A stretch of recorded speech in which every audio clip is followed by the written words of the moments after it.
Imana wowe uri umujura, uri umusinzi, uri umusambanyi, ngo barutunze ngo mu jisho ry'imboni y'Imana. Uretse no kurugutunga bazagukubita bipfubusa, biterwa n'umumaro ufitiye Imana. Imana ntabwo irinda twe, ahubwo irinda umumaro tuyifitiye mu izina rya Yesu. Haleluya. Hola somi. Hanyuma rero Imana ni umutunzi w'imbabazi kandi n'ibihano.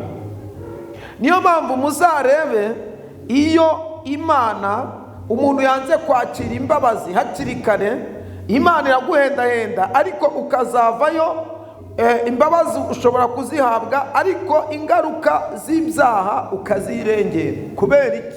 Urugero, wowe bashobora kukubwiriza iyo hirya, niba utarabwirijwe mu rusengero, wabwirijwe na radiyo, wabwirijwe na Imana iyo wabaga wambaye ubusa ntabwo wayegeraga.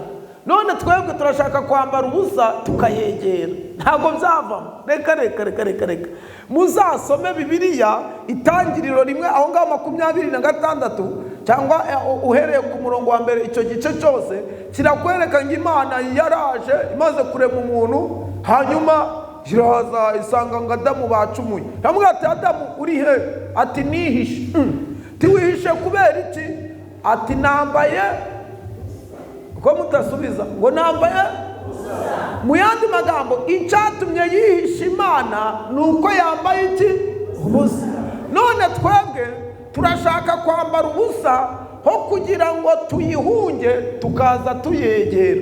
Harimo no kubahuka Imana. Ntabwo byavamo.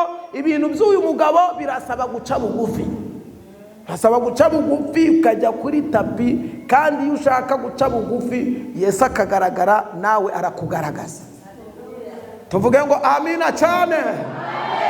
Ariko iyo ushaka kwigaragaza Yesu ukamushyira hasi, nawe ahita guta mu bishanga. Turasoma igitabo cya 2 cya Samweli, ibice byaho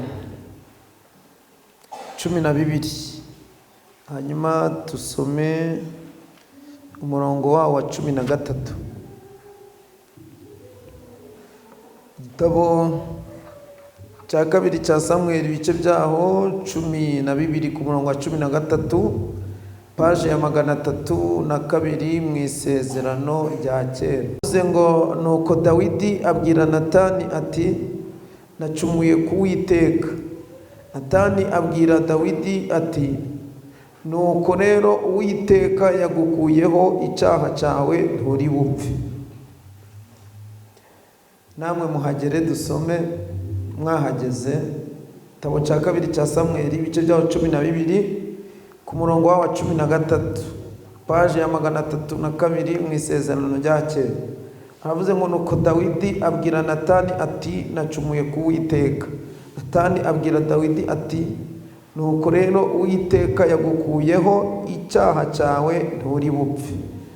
Hanyuma irindi jambo dusoma iri hano kuri taburo, kuri afisage, tumwe bwiza bwa Yesu ko bwanditswe na Matayo, bice byaho 11:28. Mwese abarushe n'abaremerewe nimuze mu nsange ndabaruhura. Amen. Hanyuma tubumbe Bibiliya tuganire mu izina rya Yesu. Ndumva nshaka kubaganiriza kandi tukaganira, Imana iri kumwe natwe hano mu izina rya Yesu. Ndashaka kubaganiriza ijambo rifite insanganyamatsiko ivuga ngo Imana ni umutunzi w'imbabazi. Kansubiremo, Imana ni umutunzi w'imbabazi. Icyo jambo niryo numva nshaka ko tuganira, mbabwira ko Imana ari umutunzi w'imbabazi. Hanyuma kabiri, Imana itunze imbabazi igatunga n'ibihano. Ese ntago iba mu ruhande rumwe. Ibi bintu bibiri nutabimenye, Imana uzayifata uko itari. Imana itunze imbabazi kandi itunze n'ibihano. Kubera iki? Itunze imbabazi ku bazishaka, hanyuma igatunga n'ibihano ku babikeneye.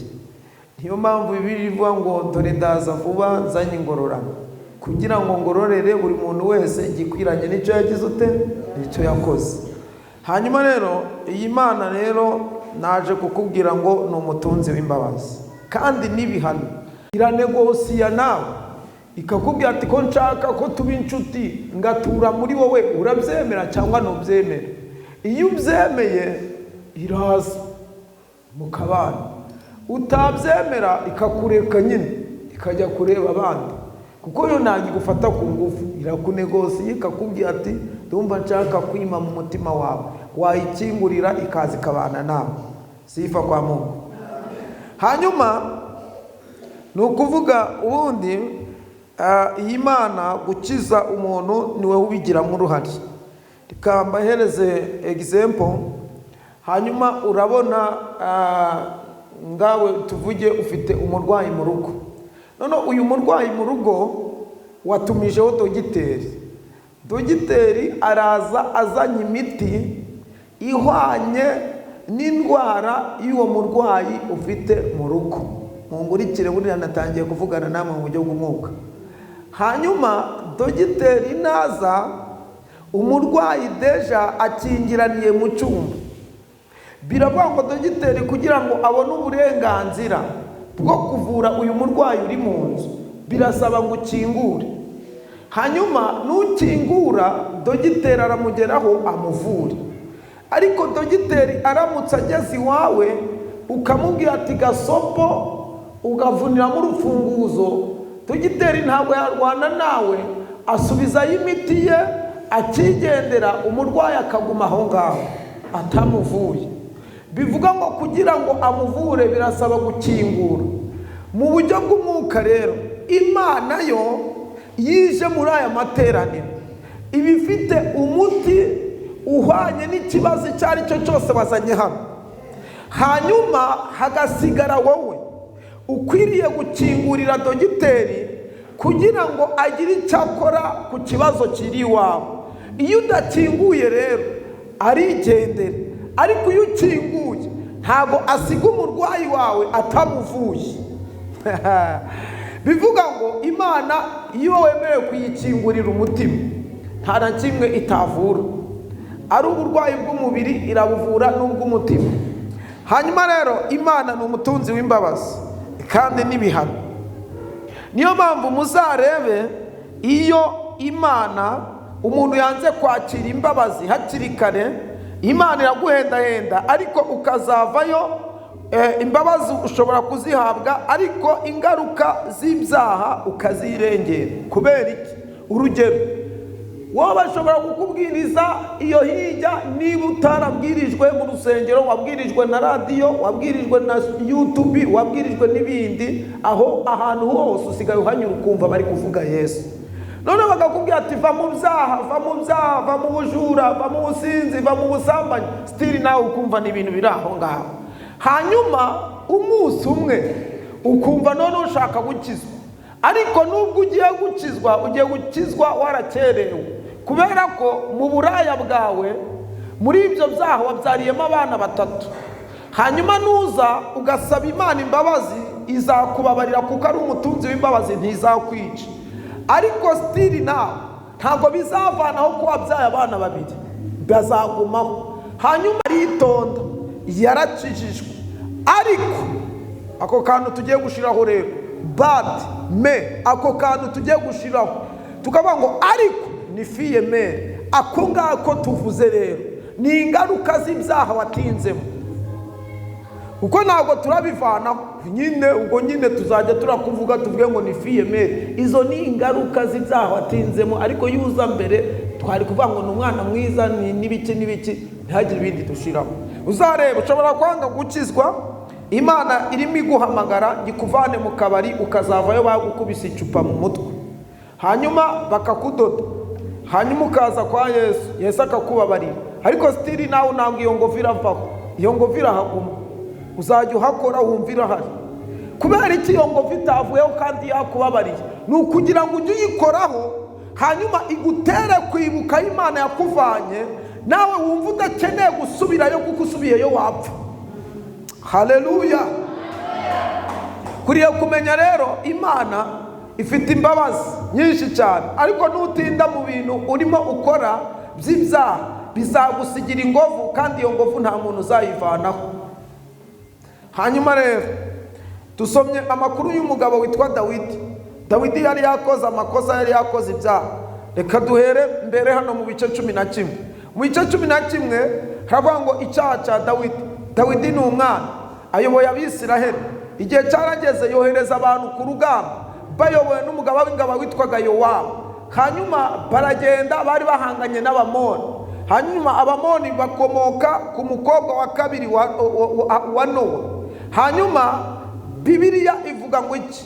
Hanyuma ngo bageze nyuma Dawidi asigara mu rugo. Usigara mu rugo ntago ndibuze kubimurenganyiriza, ni umwami nyine. Impamvu mbere yajyanaga nabo nuko yarakiri i Heburoni, atari yagira ute, ataraba umwami wa Isiraheli yose. Dawidi asigaye mu rugo rero, abandi bagiye ku rugamba. Hanyuma ikintu tugiye gukora ni iki rero? Reka tureke abantu bagiye ku rugamba ngurikirane Dawidi usigaye. Dawidi ngo yibambure rero, bavuga umwami ntabyuka aribambura. Hanyuma atangira kurambagira. Bavuga umwami kugenda no kurambagira. Ngo mu gihe arimo agenda arunguruke hepfo, arangije ngabona umugore uri kwiyuhagira. Dawidi aramureba. Stili nawe kuba amurebye ntago kumureba amaso abereyeho kureba. Hanyuma ntago nari nagera ku cyo nshaka kuvuga. Dawidi aramureba, kumureba amaso abereyeho kuvuga, kureba akanwa kakavuga, nuko nguko. Hari intambara abantu usanga turi kugwana nazo, gasanga umuntu araho ngaho ariko ngo namwe ngo murakabya, ngo muzi kurebuzwa, ngo se ngo abonye ngari njyewe gusa ngo umeze guca na guca. Ari ibintu bidasaba kwerekwa, bidasaba gutitira, bisaba kurebesha amaso kandi bakavuga. Rero ntuzavuge ngo bakugendaho, niba wigize kaburimbo bazakugendaho, kuko wabahaye icyo kugendaho, reka bakugendeho. None si kuki ari woho bavuze, kuki batavuze abana? Ngo njyewe ngo ntago mbyumva ibintu ngo muhora mumvugaho, kubwo ngubwo ngo njyewe nyine icyo waberetse nicyo bavuze. None ko batavuze bose akaba baguhisemo. Sawa, hari ibintu bidasaba ngo berekwe. Ubu ngubu uhaye nk'ikizamini ukavuga ati, nubwo wazana umukarani wa Nyabugogo ukavuga ati ngiye kukujyana mu materaniro, ariko uze kundebera umuntu utambaye umwenda w'ubukwe, udakwiriye abana b'Imana, umurebe. Ntabwo bisaba gutitira, ntibisaba no guhanura kugira uti nukurebesha y'umubiri akahita bati uyu nguyu yakabije, ati n'uyu yakabije n'ukuri. Ubundi hari ikintu mukwiriye kumenya. Ubundi mu muco wa kera ku Imana iyo wabaga wambaye ubusa ntabwo wayegeraga. None twebwe turashaka kwambara ubusa tukayegera, ntabwo byavamo. Reka muzasome Bibiliya Itangiriro 1 aho ngaho 26 cyangwa uhereye ku murongo wa mbere. Icyo gice cyose kirakwereka ngo Imana yaraje imaze kurema umuntu, hanyuma iraza isanga ngo Adamu bacumuye. Yamubwira ati, Adamu uri he? Ati nihishe. Tiwihishe kubera iki? Ati nambaye. Uko mutasubiza ngo nambaye mu yandi magambo, icyatumye yihisha Imana nuko yambaye iki? Ubusa. None twebwe turashaka kwambara ubusa ho kugira ngo tuyihunge tukaza tuyegera. Harimo no kubahuka Imana, no kuyubahuka ibintu abantu ntabwo bakibifata ng'ibintu biri aho ngaho. Mbese Imana bayifashe nga murumuna wayo nga nyirarume, ariko siko bizahora. Imana ni yera, izakorana n'abera. Hanyuma Dawidi rero arakomeje. Dawidi ntabwo yari yakora icyaha nshaka kubabwira. Bibutse neza yuko Dawidi yahise atumisha uwo mugore, araza baraganira. Bakimara kuganira, hanyuma Dawidi nyine yamubwiye serivisi amukeneyeho. Bibutse yuko nta muntu ugwa ku munsi wa mbere, ahubwo umuntu atinda ibyaha babikorera, we atabikora bikazarengana we akabikora, kuko ntafite imbaraga zo guhindura ababana nabo. Ubundi iyo ubana n'abajura udafite imbaraga zo kubahindura, birangira nawe wibye. Iyo ubana n'indaya udafite imbaraga z'umwuka wera zo kubahindura, weho noneho birangira nawe ubayeyo kandi ugakora uburaya kubarusha. Nta muntu ugwa ku munsi wa mbere, aho gutindana nabo bikazarenga nawe ukabikora. Niyo mpamvu Dawidi yanditse Zaburi ya mbere avuga ngo ahiga udakurikiza imigambi y'ababi, ntiyicarane n'abakobanyi, ntagare mu nzira y'abanyabyaha, ahubwo amategeko y'Uwiteka niyo yibwira kandi niyo yishimira ku manywa na nijoro. Ngo umuntu azahwana n'igiti cyatewe hafi y'umugezi, ngo kandi ibibabi byacyo ntibyuma, ngo uwo muntu icyo azakora cyose kizamubera cyiza. Hanyuma bivuga ngo ntabwo wigeze unywa inzoga ku munsi wa mbere, ahubwo wabanye n'abantu bazinywa. Bigeze nyuma barakubwira atereka ujye umenya ko hari indwara zateye, ujye ufata akantu karimo karikoro, nubwo wafata akarimo 0,5 higa nubwo wanywa na kasikoro. Noneho kandi umunsi wa mbere mujyana barakubwiye ati umwiki, uravuga ngo uranywa fanta, bakugurira fanta. Ku munsi wa kabiri bakugurira fanta, ariko ku munsi wa gatatu bakugiriye inama ya gishitani, bakubwira yuko umubiri wawe ukeneye alikono, utangira kunywa za panashi, za bavaria, za suruduwiri, za kambucha, byose ushirayo. Kandi umuntu uri kunywa inzoga yari yarazivuyeho, anywa iziruta izanywa mu gihe yari kiri umupagani, kuko aba yinjije abadayimoni barutabo yari afite atari yakiza. Ntabwo wazinyweye ku munsi wa mbere. Kubera iki? Ubundi ni ukuvuga iyo twirukanye dayimoni y'ubusinzi muri wowe, tukirukana dayimoni y'ubusambanyi muri wowe, dayimoni ntabwo zipfa, ahubwo dayimoni ziragenda ngo zikazerera, zikazajya ziraza gusura ya nzu yazo. Inzu yazo rero bavuga ninde? Ni wa wundi twamwirukanyemo.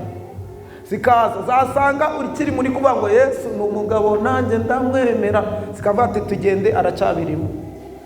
Ejo zikagaruka zigasanga uri muri ngende umukristo, nzahora ndiwe mu bintu byose ngeze kugumva. Zikahita zizinga ibikabutura zigasubirayo, zikavuga ati aracyabirimo. None zikongera zikagaruka zigasanga zikuba akawakabonye Mana, akavuga ati kiracyakomeje kandi zongera zigasubirayo. Reka rero zisange wasomyeho rero. Yisanze wasomyeho kuri Kabyeri wihishe, ntabwo ihita kujyamo, ahubwo iragenda igashaka ngenzi zayo zirindwi ziyirusha uburakari, ikahita izibwira ati muzana amapiki, amasuka, utuyuyuzo, imikoropejo, dukubita ubuginga tumurangize. Hanyuma zikaza zikahita zikwinjiramo. Niyo mpamvu umushumba muzareba umuntu wagerageje gukizwa akabivamo agasubira mu byo yabagamo, ahita asayisha cyane kuruta uko yasayishaga mbere atari yaza mu rusengero. Ni ukubera ko aba yinjiriwe n'abadayimoni bakuru baruta abo yari afite atari yakiza, haba bimiritipuriye bikubye. Iyo mpamvu mugomba gukizwa mubitinya kandi mukaba siriyasi. Gukizwa nta mikino ibamo. Abo turi kumwe, amen. Hanyuma Dawidi arangije abaguye mu cyaha cyo gusambana. Icyaha cyo gusambana agikoze, Imana iramureka. Umugore arataha, ayanyije amutumizaho, aramubwira ati wanteye inda. Dawidi ati ntabwo teye inda si gute? Abati wayinteye umuvandi. Dawidi aravuga ati niba bimenya noneho kambayeho. Dawidi atangira noneho gushaka uburyo yakavaringa icyaha cye akagihisha. Hanyuma Dawidi yakoze icyaha cyo gusambana, agiye gukora icyaha cya kabiri cyitwa gutwerera intege nkeya ze abana. Ahita atumizaho umugabo we uri ku rugamba, abwira Yowabu, aramubwira ati nyoherereze Uriya aze hano tuvugane. Kumbi Dawidi we atangiye gushaka uburyo yakikavaringa, yasibanganya ibimenyetso. Ahageze Uriya rero, Dawidi aramubwira ati namutekerejeho, ndumva nshaka kugweza ikiruhuko. Kandi Uriya, reka mbabwire, Uriya ntabwo yari umuyuda, nta nubwo yari umwisirayeli. Mu ngabo zo kwa Dawidi yari afite ipeti rya kapiteni. Hanyuma Uriya, abisirayeli bagiraga iminsi mikuru y'ingando, hanyuma bakareba umugaragu witwaye neza bakamuhereza nationalite, bakamuhereza ubuyuda atari umuyuda. Iyo bakugenzaga gutyo rero, wagiraga indahiro imbere y'abisirayeli, ukagira n'indahiro imbere y'Imana yabo, ukavuga ko umunsi batabaye uzatabarana nabo, kandi ukavuga ko Imana yabo izitwa imana yawe, nuzabirengaho imana yabo izabiguhore, izaguhane bikabije. Niyo ndahiro yakoze rero. Dawidi arabyirengagije, aravuga ati najya kuryama kandi abandi bari ku rugamba. Aravuga ati ni gute najya kuryama nje kwinezeza kandi nararaye ko ntagomba guhemukira Imana? Avuga ati genda ni njyewe ubikubwiye. Umugabo agere aho ngaho ku irembo, asanga hari abantu bari ku burinzi, ngo yirarira ku gicaniro aho ngaho. Mu gitondo Dawidi yibambura, amenya ko Uriya ataraye mu rugo. Aravuga ati ngwino hano wamuginga, kubera iki wese kiruhuko ukanga kujya kuryama? Ati ntabwo nagiye. Ati kubera iki? Arangije amubwira amagambo akomeye, ahamwe ati mva mwami Nyagasani, ntabwo nagusuzuguye, sinakubahutse, ari iki cyatumye ndagenda. Wibuka uko naje mu Bisiraheli, inza mu Bayuda, nagiranye indahiro n'Abisiraheli, imunsi bazatabara nzatabarana nabo. Kandi uretse n'ibyo narahiye n'imbere y'Imana yanyu, ntabwo nigeze ntinya amaso y'Abisiraheli, sinatinye n'amaso yawe wowe mwami Dawidi, ahubwo natinya amaso y'Uwiteka nagiranye nawe indahiro, kuko ahantu hose abandeba. Tera haleluya! Amaso y'Uwiteka abandeba hose. Niyo mpamvu udakwiriye gutinya amaso ya mushumba, ngo utinye amaso ya diyakoni, tinya amaso ya mwarimu, ahubwo tinya amaso y'iri mu ijuru. Iyabaremye, iyabashizeho, yo ifite amaso kubasumba.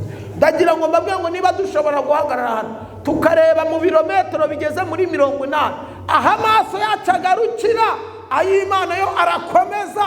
Ntabwo amaso y'Uwiteka ajya atangirwa n'imisozi. Utazagira ngo rero ibyo wakora byose ntabwo yakureba, irakureba. Niyo bavuga ngo agashishiri k'umukara ku rutare rw'umukara mu ijoro ry'umukara, Uwiteka uri mu ijuru abakareba. Imana ifite amaso. Haleluya. Dawidi abati ntabwo mbyumva, abati ubwatabyumva rero ati reka nge amweza amahirwe yanyuma, amuga ati genda ujye kuryama. Aragenda, ageze hafi niwe ngarara mu bikingi by'amarembo, ntabwo ntiyaharara. Hanyuma Dawidi abimenye, arangije abati rero ubwo utabyumvishije garuka hano. Aragaruka, yandika urwandiko, yandikira Yowabu umugabo w'ingabo, aramuga ati ngoherereje Uriya, bigere ku kirengarenga nimugoroba umbwira yuko Uriya atagihari. Urupapuro rumwica niwe wagwitwariye. Mwumve rero ingaruka z'ibyaha. Icyaha kimwe gishobora kubyara ibindi nka 10. Icyaha kimwe ukora kimwe kikabyara ibindi nka 30. Kubera iki? Ubundi nubona umuntu, nta muntu ubyuka ako kanya ngahita atekereza ngo ngiye kuroga ntuzi mama Kidubiri. Ntagahita atekereza ati ngewe aka kanya ngiye guhita ndoga mama Kidubiri. Oya, ahubwo abadayimoni bagenda batransfera, kandi twatuntu mugenda mutinyuka mwita ngo ni dutoye, nitwo tubashora mu gukora n'ibinini. Niyo mpamvu umuntu agira ishari rigakuru, akumva noneho dayimoni y'ishari igahereza noneho iyo urwango ku rwego rukaze, nayo ikavuga ati ntabwo ugarukira aha ngaha. Dayimoni y'urwango rukaze ikamuga ati jya kugura uburozi, ikamutaransifera. Iyo uburozi ikamuga ati genda ushake icyo uzaba umuheramo, akagenda akagishaka. Nayo ikamutaransifera ati genda umwica, ariko ikagenda gutya. Ni gutyo, ntabwo umuntu abyuka mu gitondo ahita avuga ngo ndakwica. Bitangira ari dutoya tukagenda tubyara ibinini. Niyo mpamvu umuntu ashobora gukora icyaha agasambana, ni kimwe, aragikoze, agatwara inda, ni kabiri, hanyuma ayikuyemo, umwana aramwishe, afungishije noneho n'uwayimuteye, nabo azi yuko bamukeka ko yagize uruhare rwo kwica uwo muziranenge, nabo agashakisha uburyo abaroga, byaba na ngombwa akabakubitisha ibindi bidayimoni ntazi. Urumva byatangiye ku kantu gatoya. Sifa kwa Mungu. Haleluya barokore. Hanyuma Dawidi rero atanze urwandiko, ngakigerayo. Hanyuma Bibiliya iravuga ngo abaruhaye Yowabu ngarusome ngarababara, ariko akora icyo afande yari yamutegetse. Bamushize imbere baramutereragana, hanyuma Uriya baramwica, sinjye wahera. Amaze gupfa rero batelefona Dawidi, baramubwira ati umwanzi wawe washakaga kwivugana arapfuye. Ahita ahamagara umugore we Betisheba, aravuga ati zamuka shu, ngwino ngwino. Nawe zuko uzamuka, ntumbaze uburyo yazamutse haraza nyine. Nuko ahita amucura. Imana iri mu ijuru yacecetse, iri aho ngaho. Noneho Dawidi buriya agira ngo Imana ntagiri kubireba, ariko byose yarabirebaga. Niyo mpamvu ijambo ry'Imana rivuga ngo urabikora ndakwihorera, ukibwira ko mpangwe nawe, ariko nzabishira imbere yawe uko bikurikirana. Hanyuma Imana ibonye Dawidi n'ikindi akoze, Imana irababara. Ibabajwe n'iki? Ibabajwe na Uriya wapfuye w'umukiranutsi. Kandi niba hari abantu babaho batuma Imana ihaguruka mu buturo bwayo, ni ukubabazwa k'umukiranutsi wayo. Imana iragiye abati Dawidi yakoze ibindi ndamureka, none ageretseho no kuzana abanyamahanga kandi nari naramubujije. Ubu ngubu mugenze gute? Uriya umuntu wanjye aramwicishije. Ubundi hari abantu baba ku mutima w'Imana, Imana ijya yirahira. Abangaba yagiye bavugaho amagambo akomeye. Aba nibo yagiye ivuga, irababwira ati wowe, irababwira ati wowe uba ku mutima wanjye, irababwira ati nuca mu mugezi ntabwo uzagutembana. Kandi ntabwo ari abantu bose, biterwa n'umumaro ufitiye Imana. Irongera iravuga ati nubwo waca no mu muriro ntabwo uzaje. Ntabwo ari abantu bose wowe ushobora gucamo ukanakongoka ugasha. Ugasanga hari abantu bari aho ngaho barimo badutera ubwoba ngo ntunze urutoki ngarutunze ngo mu ijisho ry'imboni y'Imana. Wowe uri umujura, uri umusinzi, uri umusambanyi, ngo barutunze ngo mu ijisho ry'imboni y'Imana. Uretse no kurugutunga bazagukubita bipfubusa, biterwa n'umumaro ufitiye Imana. Imana ntabwo irinda twe, ahubwo irinda umumaro tuyifitiye mu izina rya Yesu. Haleluya. Hola somi. Imana irinda umumaro tuyifitiye. Uratera abantu ubwoba ngo ngewe ngo muranzi turakuzi isi wakoze utumariye.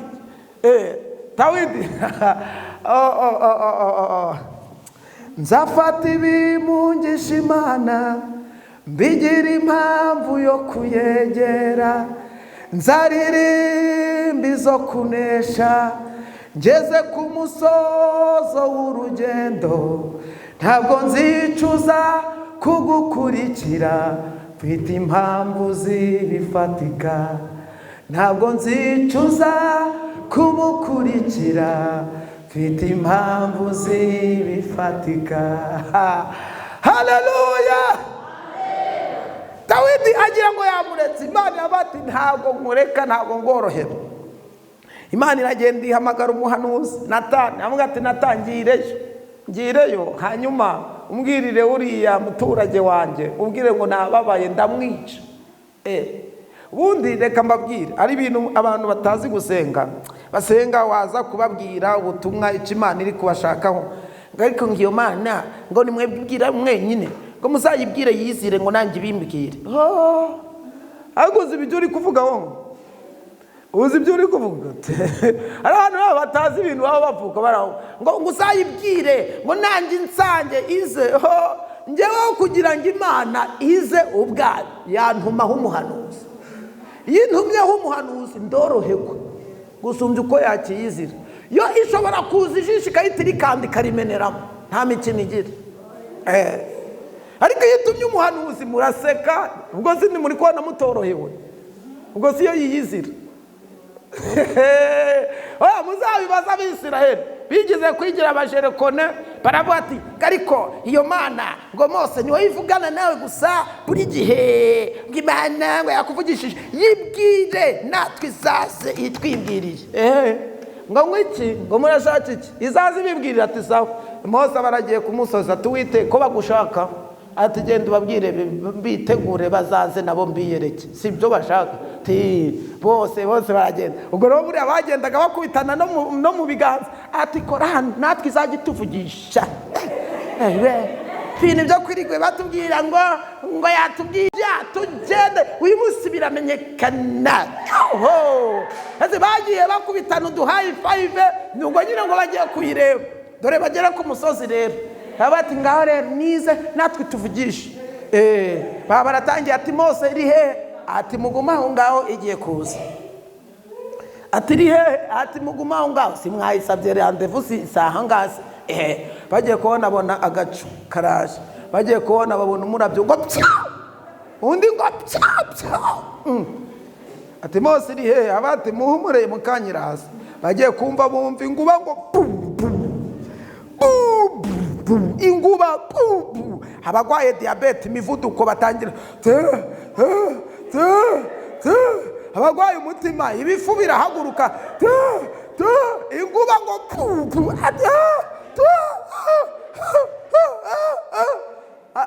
bite. Ati muguma aho ngaho rero igiye kuza. Ati igiye kuza ibiyeretse. Ati Mose ntibari gukiza, wayibwiye igasubirayo, ibwira isubirayo, ibwira isubirayo, ntibari gukiza. Barangije babwira Mose avuga ati tubabarire uyibwire isubirayo ntibari gukiza, hanyuma ibyo izajya ikubwira byose, yakubwira ngo turare mwibase, yakubwira ngo turare tujyanye ku ivumbi, tuzakumvira. Imana tumenye yuko ari Imana idapfa kubanwa n'ubonetse wese. Mwe muri aho ngaho ngo yizire n'amanyanga yawe n'amafuti yawe. Mushimire Imana yabatumyeho umuhanuzi mu izina rya Yesu.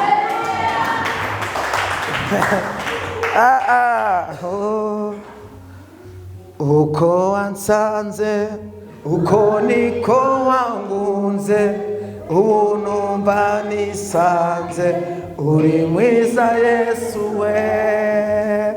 Amaso yanjye yabonye ubwiza bwawe, niyo ndirimbo yanjye uri mwiza Yesu we. Hereza Imana icyubahiro ntacyo bitwaye. Yikomere mu mashaba byayi muyivugirize impundu Imana ihimba. Shoti pola wasoki n'imiriko. Tera haleluya.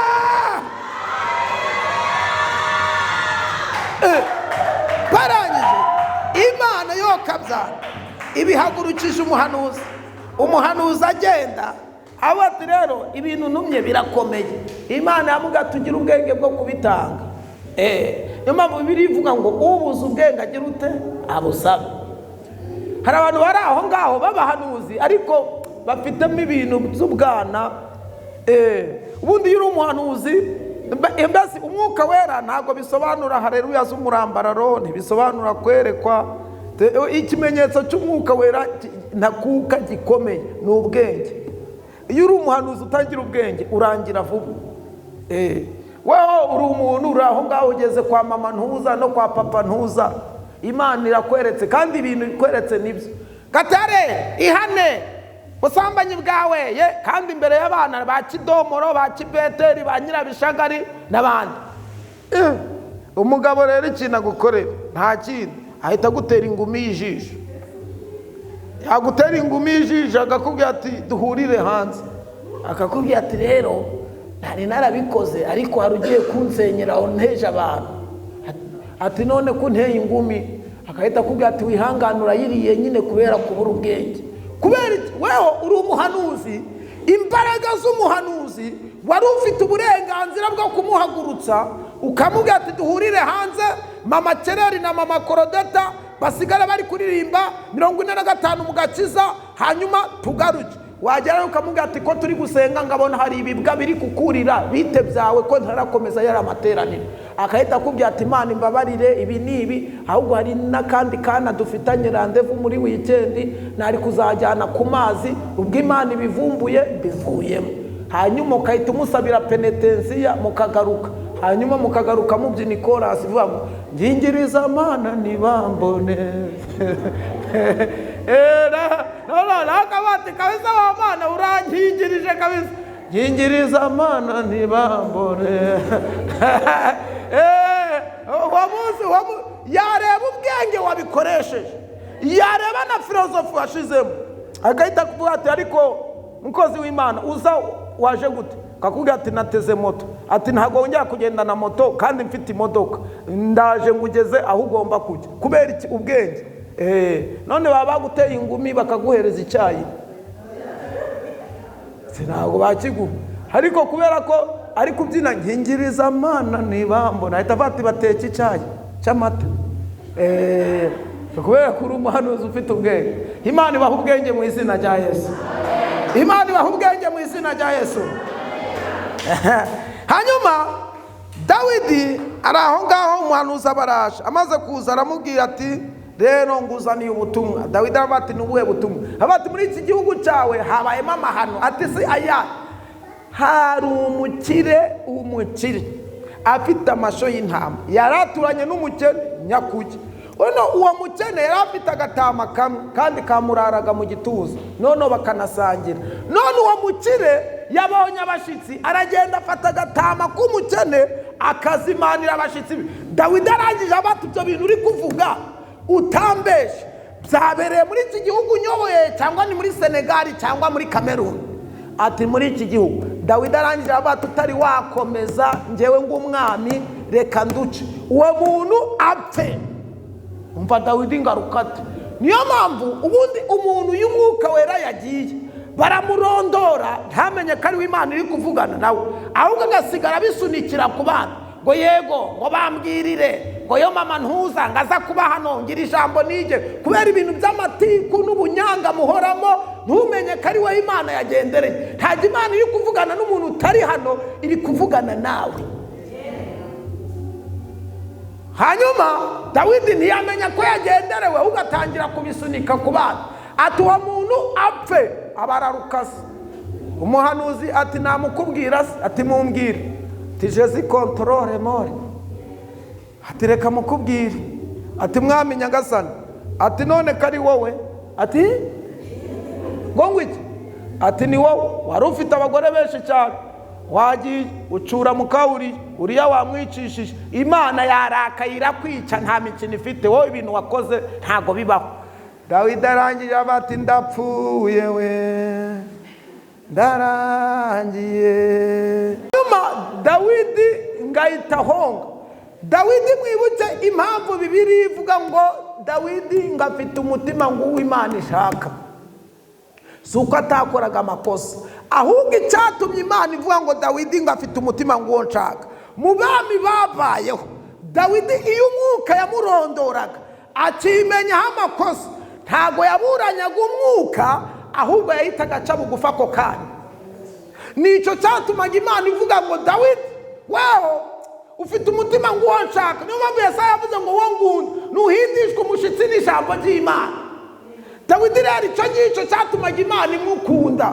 Ariko abo iki gihe dusohoreyemo, kugira ngo afate umwanzuro wo kwihana ashingiye ku by'umwuka wera mubwiye, arakubwira ati nta foto nta cyabaye, sa n'ibimenyetso, ukagira ngo mbese mwaje kuburana. Ati ariko ngo yuvuga ngo inzoga warambonye twarazisangiye. Ati njyewe pastor, njyewe umuntu wo kugira ngo ahore ari kunsebya, ahubwo ndamujyana no mu buyobozi, ndamujyana no muri ribu. Mwarangiza noneho mukahita muza mukahita mubesha abantu, mugire wa mutima wari muri Kristo Yesu. N'uwa Dawidi ntawe ufite, wa Yesu ushaka iki? Mwabanje mukagira n'umutima wa Dawidi wo guca bugufi mukumvira umwuka we. None ngo mushaka umutima ng'uwa Yesu, wa Yesu murawushaka iki? Mugire n'uwa Dawidi wo guca bugufi mwumvira umwuka, umwuka naza muce bugufi imbere y'umwuka, uwa Yesu uzahita wijyanamo. Muhimana icubahiro mu izina rya Yesu. Dawidi arangije ahita avuga ati ibi bintu nabikoze kandi Imana irangwa nabi. Dawidi mbibutse yuko babimubwiriye mu rugo, yarari mu rugo. Arangije ahita avuga ati Imana ndayizi nta mikino igira. Iyi Mana sindize, sinyadeperi, sinzayoni, sinyagatulika, sinyadeperi, ni Imana yera, ibana nabera. None ubwintumyeho nindiyarura nyisange ahiba mu buturo bwayo, inaranyicira hano mu bana, kandi ninyicira mu bana nabo bashobora kubigenderamo n'aba bagore. Dawidi ahita agira ute, yicomokora mu bana no mu bagore, ahita yirukanga ajya mu rusengero kuyisha sangaye. Abaragiye agezeyo ngararyama ararambarara. Mwibuke ko ari umwami, aca bugufi. Uretse wowe ibintu budukangamo ngo songo umuntu ngange ugenda mu modoka ngo ufite inzi Kigali, ntabwo warushaga ubutunzi Dawidi. Dawidi yari umwami ariko yararambararaga. None weho uyoboye itsinda ry'abantu bangahe? None urumva mbese wigaje wigize ngidendo, ibyo bintu ntabwo byavamo, ntabwo byavamo. Ibintu by'uyu mugabo birasaba guca bugufi, birasaba guca bugufi ukajya kuri tapi. Kandi iyo ushaka guca bugufi Yesu akagaragara, nawe arakugaragaza. Tuvuge ngo amina cyane. Ariko iyo ushaka kwigaragaza Yesu ukamushyira hasi, nawe ahita guta mu bishanga, nawe ntabwo ugaragara. Yesu ashaka kukagaragara, hanyuma ukagaragara bwa kabiri. Dawidi baragiye, nibwo yarambaraye abati Imana dore ndi intumbi y'imbwa, ndi umunyorogoto, ndiki aridegarada, yigira ibyo atari byo, yigira ibishangarara, yigira ibiki, yigira umwanda. Hanyuma arangije abwira Imana ati Imana, mbere y'uko unyica wambabarira ngamanza tukavugana. Imana ati tuvugana iki n'ibikosa wakoze ndakwica. Dawidi ati nyine ndabizi warakaye, ndakuzi wowe, ubu ngubu warakaye unaranyica ndakuzi, ejo bundi uza uherutse kumuniga ndeba, nta wakumbarira akandi bamuteye amabuye ndeba, we urarakara ugira umujinya ugira n'ibihano, none wareka tukavugana. Imana ati tuvugana iki? Ati reka ngubwire ngo utugambo dutatu hanyuma ufate icyemezo. Ati sawa, ngaho vuga. Dawidi umva ijambo yavuze rya mbere, ngirira guca niba duhari. Aravuga ati Imana, ijambo rya mbere ngusabye ntumvaneho umwuka wawe wera. Kubera iki? Ni ukuvuga umwuka wera agiye kumubera umujyanama mu byo agiye kubwira Imana. Hanyuma avuga ati ijambo rya mbere ngubwira ni iri ngiri. Uribuka ikigabo cyitwa Goliyati w'i Gati aherutse gusuzugura Abisiraheli, nawe aragusuzugura, hanyuma anaragutuka. Hanyuma umuntu wavanye igitutsi ku Bisiraheli no kuri wowe akwicira uwo mugabo witwa Goliyati, waba umwibuka? Imana ati ni wowe mwene Yesayi. Ati ndacakubwira, wibuke yuko i Yerusalemu hari itsinda ry'abaririmbyi bitwa Azafu n'ibihumbi 4 barimo barakuramya baraguhimbaza, umuntu ubahemba uramuzi. Imana ati ni wowe mwene Yesayi. Ati buretse kunyica ndacakubwira, dore natumijeho ibiti by'imyerezi y'i Lebanoni kugira ngo nzakubakira urusengero, none nunyica uzaguma mu ihema. Imana irangije abati bugarukiye aho ngaho. Ati nubwo ugira ibifuti Dawidi, ariko uzi kumvuga hari ingingo zakurengera. Tala wazalima doyeko, tera haleluya, hari ingingo zakurengera. Wa muntu mwicaranye mubwiye ngo hari ingingo Imana yahera ikakurengera. Hari icyo Imana yaheraho, ikibuka imirimo wakoze, ikibuka abo wafashije, ikibuka abo wavuje, ikibuka mituweli wishyuriye abantu, ikibuka abo wambitse. Hari ibintu Imana iheraho. Ntabwo ibintu dukora bipfa kugenda gutyo gusa, oya, hari ahantu byandikwa. Imana irangira bati hari ahantu ndi kubisanga, hari ahantu ndi kubisanga. Atuvuze ngo iki? Ati nyine ndacakubwira, kandi mberutse kujya hano, hanyuma ndabwiriza ndavuga ngo umutunzi w'imbabazi, hanyuma njya n'ahandi ndavuga ngo umutunzi w'imbabazi, na Nyabugogo ndabivuga, n'Iremera ndabivuga, na Kimihurura ndabivuga, na Kinyinya ndabivuga. Ati none ndashaka kukubaza, none izo mbabazi mberutse kubabwira zaba ari njyewe zishiriyeho hanyuma unyice? Imana irarebera iravuga tuvuze ngo iki? Imbabazi zagushiranye umbotore hanyuma nipfire. Imana irangije irinyeganyeza iravuga tuzi twaha twa Dawidi n'imbabazi zanjye kiremeye ni iki? Imana irangije ihita isubiza Dawidi, iramuga ati Dawidi ibintu uri kuvuga urabyumva? Ati yego. Dawidi amuga ati kandi uramutse umbabariye, uramutse umbabariye, mbese wambabariye ukareba, uramutse umbabariye njyewe Dawidi, reka ngugirire indi ndahiro noneho, nzabwira abariho mbwire n'abazavuka mbabwire kuri umutunzi w'imbabazi, ntihagira umuntu n'umwe uzigirira nabi. Imana irangije ariko mano ndafashijwe n'ingoma y'Imana. Tera haleluya, kari wazo n'ipikotaye. Ndamutse umbabariye nzabwira nabo nasizeyo, nzabwira n'abakiri mu kabari, nzabwira n'abakiri mu businzi, nzabwira n'abakiri mu butinganyi, kuri umutunzi w'imbabazi nta muntu utababarira. nibakwikirize zorase po erase bati njyewe nzabivuga numara kumwemera ng'umukiza wawe uhamye muba yagukoreye uzabe n'Imana ibayishurire Yesu babwa ubwo buntu wahawe nawe je n'ingingi Imana ikwerekeye umwakire nawe niko ngusabira. Arangije Imana iti mubwira tumva Dawidi jambo ngubwira iramubwira tumva n'ikintu utaruzi iramubwira tumva ngubwira ijambo rikomeye. Haleluya Imana ishimwe Imana ihimbaza Imana ishimwe. Iramubwira ati imbere yanjye saho gupfira ahubwo naho gucirira. Uyu munsi wa none ntabwo ugipfuye kuko imbabazi zanjye ziracyahari. Mukomere Imana amashyi imbabazi z'Imana zigihari. Rotaya sokitola maigo elepo. Dawidi ngasohoke amaze gusohoka ngagera hanze.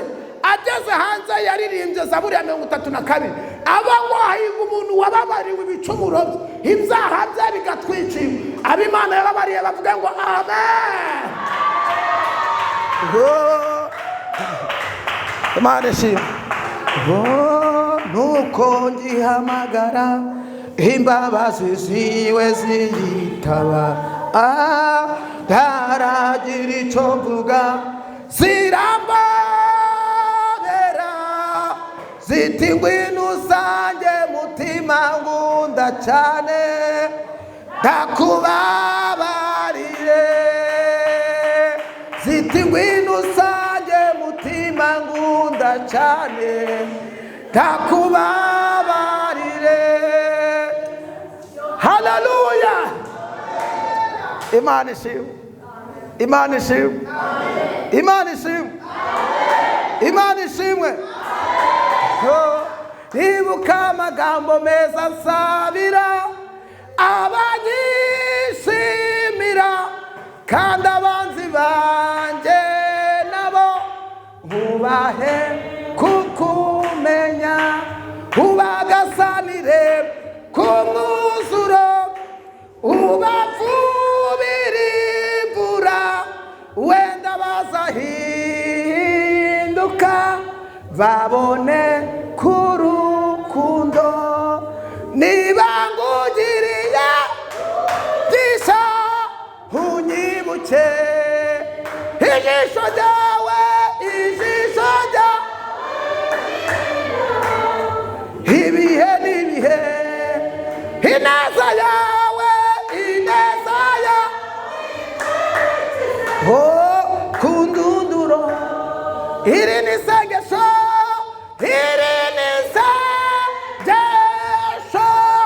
kumana y'umutima icyo nsaba tugumane niba ngugiriye umugisha. Haleluya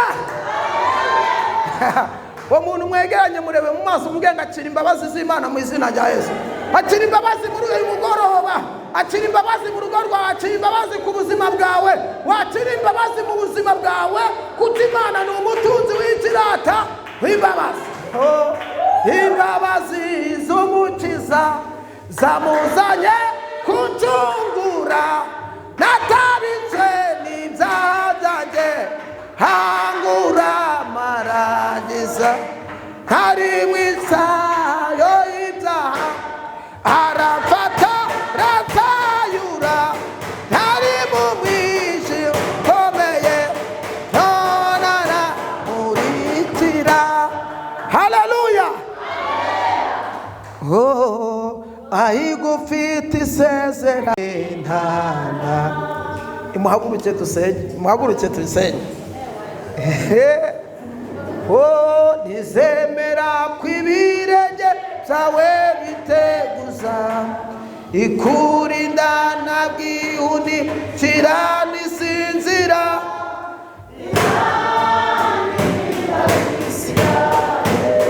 ihora iri basoni Imana we Imana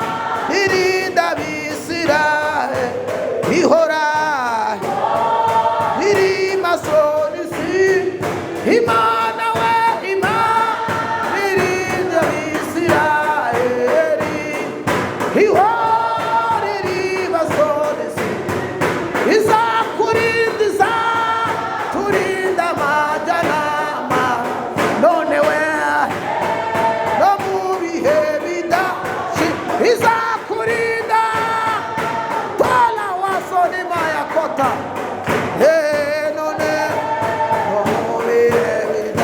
shira zamura ibiganza dusenge. Mana mu izina rya Yesu turagushimiye, uri data wa twese, izina ryawe rihimbaza, izina ryawe rishigwe hejuru, nta yindi mana ihwanye nawe, nta yindi mana ikora ibyo wakora. Shimwa, tambirwa ibitambo yuko turi amahoro, icyubahiro ni icyawe. Urakoze kuri Imana yumva gusenga, icyubahiro ni icyawe. Ganza utegeke, tubisabye twizeye, komera Imana amashyi menshi cyane mu izina rya Yesu, amen.